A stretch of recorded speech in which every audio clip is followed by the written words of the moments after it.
I dug into Chiara Ferragni's downfall, and what I found might be the biggest thing everyone missed. Chiara was once the world's most powerful fashion influencer, leading a multi-million-dollar empire. This video investigates the key steps that led to her dramatic downfall. We're exposing the psychological branding and business mistakes behind her scandals and brand backlashes. Stay until the end to uncover the real reason her empire collapsed and how you can protect your own brand from the same fate. Chiara didn't just enter the fashion world, she rewrote its rules in the process. Before luxury houses understood Instagram, before influencer marketing became a billion-dollar term, she was already shaping culture with nothing more than a camera, a blog, and an instinct for what the internet wanted. This is how she built an empire so powerful it made her look untouchable. Her journey began in 2009 with The Blonde Salad, a simple fashion blog where she shared outfits, travel diaries, and snapshots of her life. But what made her different was her timing and vision. While traditional magazines were struggling to adapt, she created a direct line to an audience hungry for authenticity and aspiration. Her blog exploded, brands noticed, and before long, she wasn't just posting outfits, she was shaping global style trends.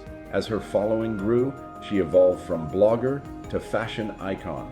Front row seats at Fashion Week, international magazine covers, and brand campaigns flooded in. She became a blueprint for the modern digital celebrity, turning her personal style into a global aesthetic. But she didn't stop there. She built a business ecosystem around her influence. Beauty lines, fashion collaborations, strategic investments, and eventually her own brand partnerships that turned her name into a high-value trademark. She understood that influence wasn't just about popularity, it was about ownership. Her success was recognized far beyond social media. Forbes repeatedly ranked her among the most influential fashion personalities in the world, cementing her status as a self-made digital powerhouse. With a luxury audience and one of the highest CPMs in the industry, she became every major brand's dream collaborator, someone who could convert followers into high-end buyers with a single post. On a personal level, her marriage to rapper and activist Fedez amplified her visibility even more. Together, they became Italy's most watched power couple. Glamorous, relatable, always in the public eye, and always setting trends. Every milestone, from their wedding to the birth of their children, became international news. By every measure, Chiara was unbeatable. A pioneer, a digital mogul, a woman who built an empire by staying ahead of everyone else. Stick around, we're just getting started. Her rise somehow created a weakness she didn't see coming. Chiara's brand didn't shatter in a single moment. It didn't happen overnight. It started with tiny cracks no one paid attention to, not even her. For years, everything she touched turned into gold. Collaborations sold out instantly, campaigns went viral, and brands lined up with million-euro offers just to borrow her influence. But as her empire expanded, something subtle began to shift. The first crack came with the surge in commercial content. She had always balanced personal storytelling with carefully curated, sponsored posts. But as her businesses multiplied, so did the promotions. Suddenly, her feed was less about her life and more about product launches, capsule collections, limited edition drops, and brand deals. The authenticity that once made her magnetic began to feel scheduled. Behind the scenes, brands started reassessing the value to cost ratio. Her rates were among the highest in the industry, justified at her peak when every post moved markets. But as the influencer landscape grew crowded, companies quietly wondered whether the return matched the investment. Competitors were rising, analytics were shifting. She still held prestige, but prestige alone wasn't converting like before. Meanwhile, the public began noticing what they called over-branding. She was no longer just Chiara. She was a walking product placement. Every appearance, every moment, every photo felt optimized for monetization. Audiences who once felt connected to her started to see her less as a fashion inspiration and more as a business machine. Her image was polished, perfect, and increasingly predictable. Then came influencer fatigue, or as Italians started to call it, influenza fatigue. Followers weren't just tired, they were overwhelmed. The entire influencer ecosystem had become saturated with ads, brand partnerships, and curated luxury lifestyles. And she, as the face of the movement, felt the impact harder than most. Her fame was immense, but the cultural mood was turning. People wanted authenticity again, not aspiration, realness, not perfection. Bit by bit, the emotional connection that fueled Chiara's empire began to soften. Not collapse, just soften. Subtle enough to ignore, but dangerous enough to grow. She didn't know it yet, but these early signs were warnings. Keep watching, because it was at this point in time that the moment that shattered everything came. It was supposed to be a heartwarming Christmas campaign. Instead, it became the scandal that nearly burned Chiara's entire empire to the ground. The Pandoro controversy, now infamous across Italy, didn't begin as fraud or malice. It began as a glossy collaboration between her and Bellocco, a beloved Italian confectionery brand. The idea was simple: release a special pink Pandoro cake, promote it with her name, and support a pediatric hospital. On paper, it was perfect. Charity, Christmas, a national icon. What could possibly go wrong? Everything. The campaign heavily implied that each purchase contributed to charity, but the donation had actually been made months earlier as a fixed amount and wasn't tied to sales at all. The messaging suggested that buying the Chiara branded Pandoro meant helping sick children, when in reality, the charity had already been handled privately, long before the product hit shelves. This was the heart of the scandal: charitable marketing that wasn't actually charity. Miscommunication between Bellocco's team, her company, and the marketing agencies created a perfect storm of ambiguity. No one clarified the misunderstanding. No one corrected the narrative. And because her name carried enormous cultural weight, the public assumed the campaign worked like any standard charity collaboration. Until it didn't. When journalists and watchdog groups uncovered the truth, public outrage exploded. She wasn't just criticized, she became the symbol of everything people were growing tired of: influencer excess, commercial greed, and emotional manipulation disguised as philanthropy. Then came the government investigation. Italy's antitrust authority ruled that the campaign was misleading, and her companies were hit with fines exceeding 1 million euros. It wasn't just a slap on the wrist, it was a national headline, a humiliation. The media backlash was relentless. Newspapers, televised debates, and social networks dissected every detail of the scandal. Memes circulated, hashtags trended, and the narrative of Chiara the manipulative influencer took over the internet. Her reputation, once impeccable, was suddenly defined by a single pink cake. This wasn't just a PR nightmare. It was proof of a much bigger problem. A problem rooted in the way her brand had been built and the warning signs she had ignored. Make sure to watch all the way through, and together, let's discover that the problem proved to have been silently growing for years. Trust doesn't vanish in a single moment. It leaks slowly, quietly, drop by drop. And for Chiara, that slow leak had actually begun long before the scandal broke.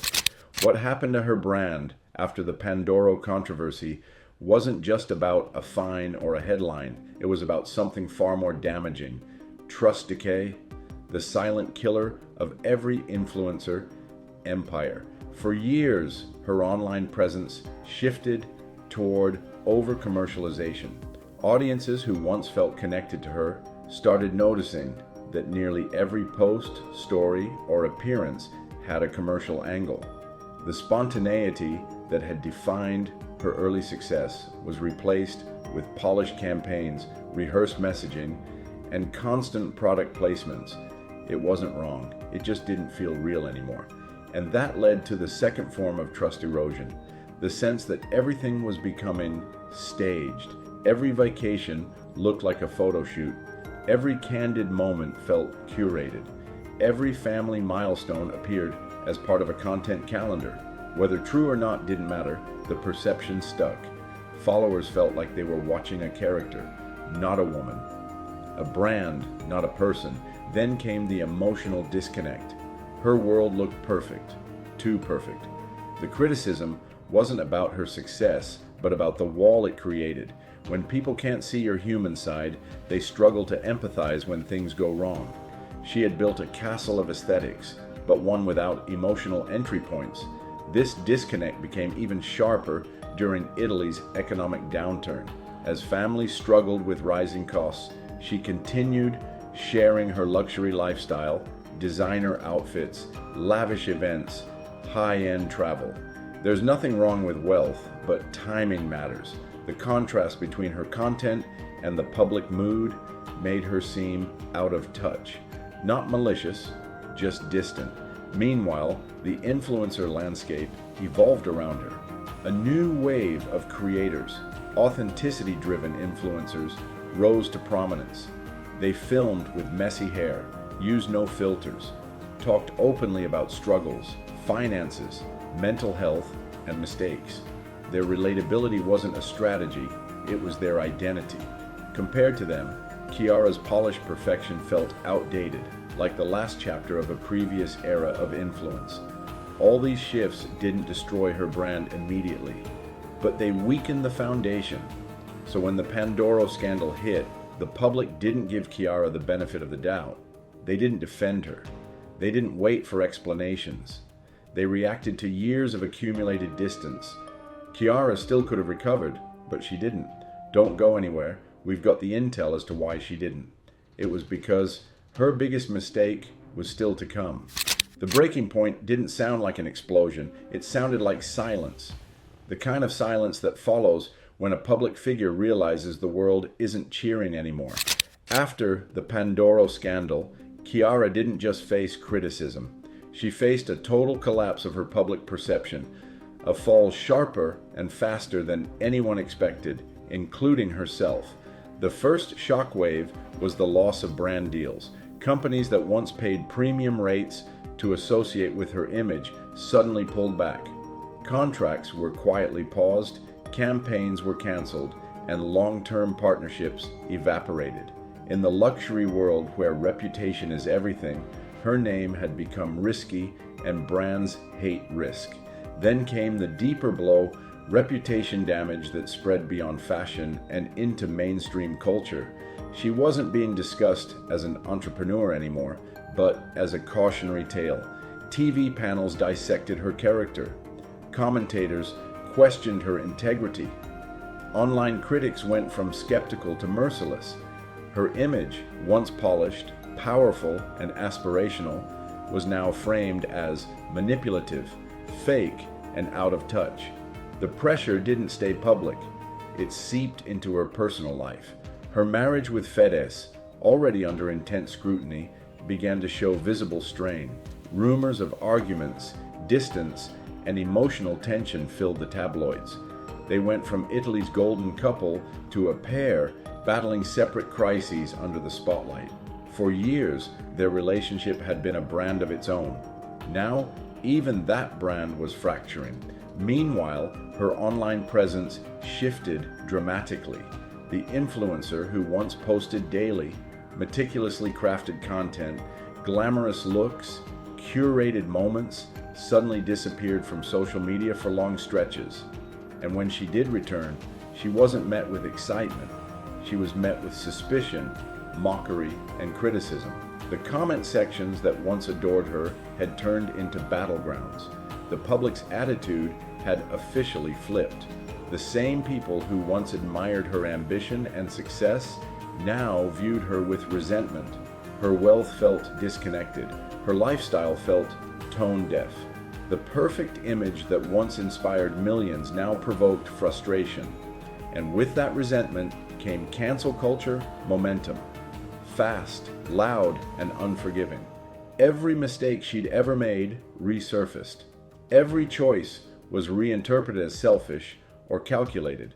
People weren't just angry about the scandal, they were eager to rewrite her entire legacy. Here's the part nearly everyone gets wrong.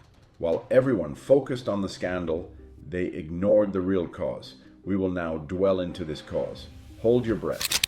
Every empire has a weak point, a single flaw that stays invisible until the moment it brings everything crashing down. For Chiara, that flaw wasn't the scandal. It wasn't the backlash. It wasn't even public opinion. It was the business model she built her entire empire on. Her greatest strength was also her greatest vulnerability. She built a brand where she was the product, but she never built systems to protect the product. And in the creator economy, that is the most dangerous mistake of all. From the beginning, her success depended entirely on her personal image, her face, her lifestyle, her story, her identity. The value of her companies wasn't built on products, patents, or intellectual property. It was all built on her. That meant one thing: an over-reliance on personal image so extreme that the entire business tower stood on a single pillar. There was zero separation between brand Chiara and person Chiara. When she posted, the companies grew. When she paused, the companies froze. When she was celebrated, her ventures thrived. And when her reputation faltered, everything connected to her name suffered instantly. One scandal didn't just damage her reputation, it triggered a total business collapse. Because there was no buffer, no diversification of identity, no secondary brand to absorb the hit, no system protecting her value as the core asset, and absolutely no moat around her influence. Unlike celebrities with strong PR teams, diversified ventures, or separate consumer brands, she had no narrative control outside of her own social presence. The moment she went silent, the media spoke for her. The moment she apologized, critics shaped the interpretation. The moment she tried to rebuild, the internet updated the narrative before she could. And because her brand ecosystem was entirely interconnected, the moment her reputation dropped, all business units fell with it. Fashion lines, beauty collaborations, sponsorships, partnerships, investments, everything she built depended on a single variable: public approval. Chiara didn't fail because she was a bad businesswoman. She failed because she was a phenomenal personal brand without a business structure strong enough to protect that brand in crisis. And this leads to the single biggest lesson from her downfall, the one creators never talk about, but which we will now discuss in full. Chiara's empire didn't crumble because of a single scandal, a misstep, or bad luck. It crumbled because she made a mistake far more fundamental. One every creator and entrepreneur needs to understand. Her downfall happened because she built an empire on attention but not on trust. Attention is fast, flashy, addictive. It gives you followers, virality, and contracts. But trust is painstaking to earn, invisible until it's gone, and infinitely more valuable. Attention can make you popular. Trust can make you last. And longevity, not virality, is what sustains empires. From the beginning, her brand optimized relentlessly for visibility. Her feed was a masterclass in lifestyle aesthetics, strategic collaborations, and sponsored partnerships. Every post, every event, every partnership was designed to grow reach, impressions, and engagement metrics. She built a machine for exposure, influence, and conversion. But in doing so, she neglected the 5 pillars that protect and sustain a personal brand: audience trust maintenance, transparency, authenticity, narrative control, and reputation insurance. The result? A personal brand that could rise higher than most, but collapse faster than anyone imagined. When her reputation faltered, every business connected to her, from fashion lines to collaborations to investments, fell alongside it. Her empire was exquisitely visible, but precariously fragile. The lesson for anyone building a personal brand is clear. If your business relies on you, you must invest in trust, clarity, and transparent value. Or your empire is always one scandal, one misstep, or one misunderstood campaign away from collapse. So how could she, or anyone in her position, have done it differently? She could have followed 3 simple, actionable steps. First, build a product or service that stands even if you disappear. Your brand should not vanish if you pause social media or step back from public life. Second, protect your narrative. Communicate clearly, publicly, and consistently. Don't let others define your story for you. Third, but not the least, trust nurtures attention. Every time, every platform. Engagements, followers, and visibility are useless without a foundation of credibility and reliability. Chiara's story is more than a cautionary tale about scandal or fame. It's a masterclass in the invisible forces that build or destroy personal brands. Attention can make you shine, but only trust can make you endure. Her rise dazzled the world. Her fall teaches the ones who follow exactly how to avoid repeating it. If you're looking for creator business insights, brand strategy lessons, or a deep dive into influencer culture, this video is your ultimate playbook. And to make it even easier to put these lessons into action, we've included some super useful links in the description below. Check them out.